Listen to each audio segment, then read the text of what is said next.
अगर आपके घर में भी हस्बैंड एंड वाइफ दोनों कमाते हैं और फिर भी लगता है पैसा हाथ से निकल जाता है, तो ये वीडियो सिर्फ आपके लिए है, क्योंकि जो मैं आपको बताने वाला हूँ वो 90% डुअल इनकम कपल्स को पता ही नहीं होता। और लास्ट में मैं आपको एक सिंपल फॉर्मूला दूंगा जिससे आप इस ट्रैप से बाहर निकल सकते हो। तो वीडियो को एंड तक देखना, क्योंकि सॉल्यूशन आपको वहीं पे मिलेगा। चलिए एक सिंपल मैथ से शुरू करते हैं। जब एक इंसान कमाता है तो उसको लगता है कि दो लोग कमाएंगे तो सेविंग डबल हो जाएगी।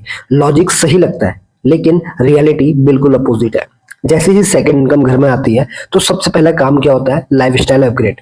छोटा फ्लैट छोड़ के बड़ा फ्लैट, एक कार से दो कार, बच्चों का स्कूल भी अब बेटर वाला। और सबसे बड़ा ट्रैप है होम लोन का साइज। जो कपल पहले 40 लाख का फ्लैट अफोर्ड कर सकता था, वही कपल अब दोनों की इनकम जोड़ के 90 लाख से 1 करोड़ का फ्लैट ले लेता है। और वही एक्स्ट्रा इनकम जो कभी सेविंग बननी चाहिए थी, वो सीधा ईएमआई में चली जाती है।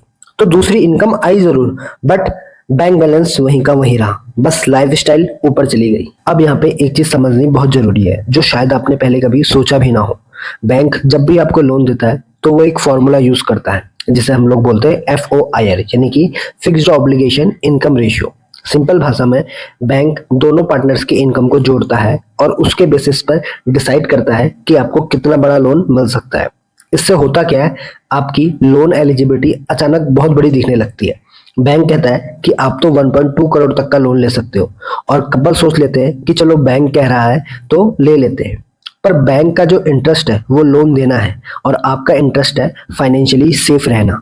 ये दोनों चीजें अलग है। बैंक जितना दे सकता है और आप जितना अफोर्ड कर सकते हैं, इन दोनों में बहुत बड़ा फर्क होता है। चलिए अब हम इसको थोड़ा और डीप में समझते हैं।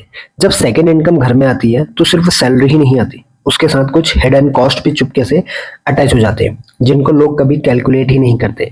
Number 1, tax. दूसरी सैलरी भी टैक्सेबल है, और अगर दोनों की इनकम मिला दी जाए तो टैक्स स्लैब भी ऊपर चला जाता है। Number 2, child care. अगर बच्चे हैं तो नैनी या डे केयर का खर्चा जो इजीली 15 से 20 हजार महीना बन सकता है। Number 3, commute and convenience cost. दो लोग ऑफिस जाएंगे तो दो ट्रांसपोर्ट कॉस्ट, ज्यादा बाहर खाना, ज्यादा आउटसोर्सिंग ऑफ डेली काम।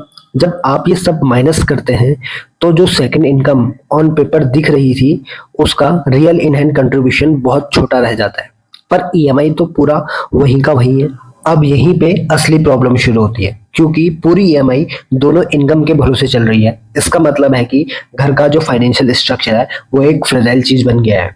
सोचिए, अगर इन दोनों की इनकम में से किसी भी एक की इनकम रुक जाए, या किसी एक की जॉब चले जाए, या कोई हेल्थ इश्यूज आ जाए, या फिर मैटरनिटी ब्रेक लेना पड़े, तो उस एक झटके से पूरे घर का जो बजट है वो हिल सकता है।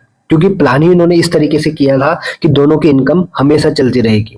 यही वो चीज है जहाँ पे डुअल इनकम कपल्स सबसे ज्यादा गलती करते हैं और परेशान होकर रह जाते हैं। तो अब सवाल यह है कि इस ट्रैप से बचे कैसे। यहाँ पे 3 सिंपल रूल हैं जो आप आज से ही फॉलो करना स्टार्ट कर सकते हो। Rule number 1, one income rule. अपनी फिक्स्ड कॉस्ट, ईएमआई, रेंट को सिर्फ एक इनकम के हिसाब से प्लान करो। दूसरी इनकम को बोनस समझो, बेस उसे समझो ही मत। रूल नंबर 2, रियल वैल्यू निकालो। दूसरी इनकम का आफ्टर कॉस्ट वैल्यू कैलकुलेट करो, टैक्स माइनस करो, चाइल्ड केयर माइनस करो। जो बचता है वही आपकी असली नंबर है। रूल नंबर 3, बोरो लेस। बैंक जितना लोन आपको ऑफर कर रहा है उसका 100% मत लो, जितना जरूरत है उससे कम ही वहां से लोन लो। याद रखिए, फाइनेंशियल फ्रीडम तब नहीं आती जब सेकंड सैलरी आना शुरू होती है। फाइनेंशियल फ्रीडम तब आती है जब आपका घर उस सेकंड सैलरी के बिना भी सेफली चल सके। अगर ये वीडियो आपके काम आई तो इसे अपने पार्टनर के साथ जरूर शेयर करना, क्योंकि ये डिसीजन अकेले का नहीं, दोनों को मिलकर डिसीजन लेना पड़ेगा।